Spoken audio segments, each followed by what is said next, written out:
I want to help you learn the Korean writing system in a matter of days.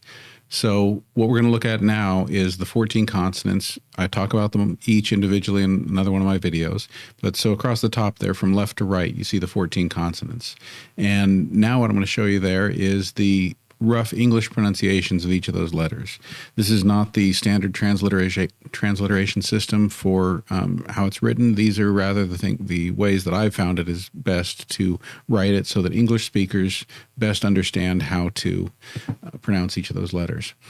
Now, what I'm going to show you down the left side is the 10 vowels, top to bottom, 10 vowels. So we've got the 10 vowels, and then we've got their pronunciations.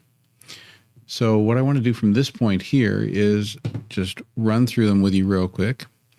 But what we're going to do is we're going to combine, because Korean is written in syllables, always with at least one vowel and at least one consonant. So what we're going to do now is take and start doing that. We're going to combine them across this row so that this is just a grid. So we're combining the g sound with the a vowel, and we get ka. Then we combine the n sound with the a vowel, and we get na, da, ra, ma, ba, sa, ah, ja. Now the aspirated consonants, cha, ka. Aspirated consonants, you can feel that puff of air when you say them. Ta, pa, ha. And now that, unlike the other video where we've got them all in front of us here, I want you to notice something. So take a look at this aspirated sound. So this is a ta. Now go back and take a look at this non-aspirated sound. So we've got da, da. We don't feel the puff of air. And then we go all the way across over there to ta, and we feel that puff of air. And then as another example, we've got ga, ga, ga. We don't feel that puff of air. But then you go all the way across over here to the aspirated sound, and you get ka, ka, and you feel that puff of air. Notice the similarities in the shape. Just an extra line here, right? And how about this? Look at the non-aspirated, ja, ja, and then go one to the right. Notice the similarity in shape, just an extra line on top, cha, cha. So I want you to see those little patterns that you can start to recognize in the way it's written that give you clues about the pronunciation. So when you start considering that, memorizing the 14 consonants starts to become a lot easier, because really what you're doing is we've just reduced it by five consonants there that have very close similarities to these others.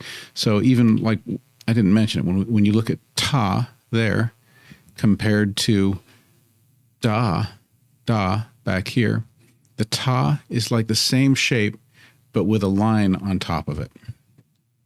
So then we're going to look at the vowels. So down the side, we've simply got a, ya.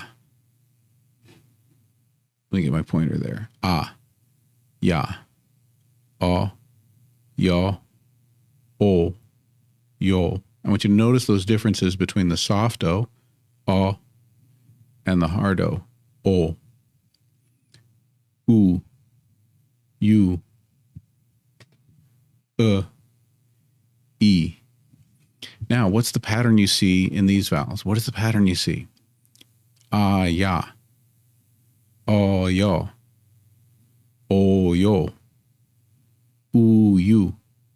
How does the writing change when you've got the Y sound? I know, you guys were you're way ahead of me.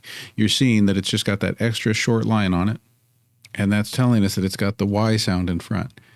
So really, even memorizing the vowels, you can almost cut these in half, because it's just the Y sound added. So really, you're memorizing the a, o, u, e, and then being able to recognize the ya, yo, you.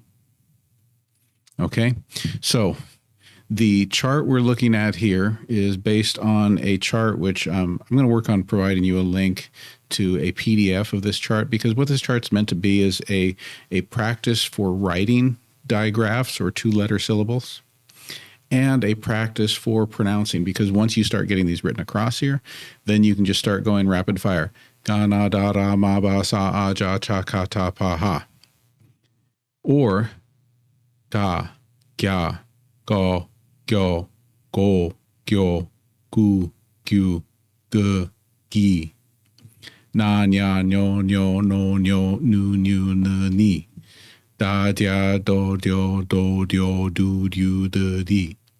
So that you can just start practicing your recognition, your pronunciation, and your writing with the digraphs. The last little note that I'm just going to leave you on here, which we'll pick up in much better detail in the future. When writing Korean, you're always going to write the letters moving left to right and top to bottom. The number of strokes you use to write the letters is critical. The direction that your pen or pencil moves across the page is critical. Stroke order is vitally important in how you write in Korean. So there's just kind of an opener to how to use this chart, how to pronounce those. Please can like, subscribe, follow for more, and I will keep doing this. I remain convinced that using my experience as an American English speaker learning Korean, I believe I can help you learn to read and write Hangul in a matter of days. I know learning all of the vocabulary and mastering the language and grammar patterns, that's a much longer process, something you could work your whole life at. But the reading and writing, matter of days. And here's the thing is, when you learn to read and write Hangul, it's going to improve your pronunciation. It's going to dramatically speed up your learning process, and it's going to give you a foundation that does let you continue to build and build and build on your knowledge of the Korean language. So yes, please follow, subscribe, stick with me, and I will keep doing this. Thanks, everyone.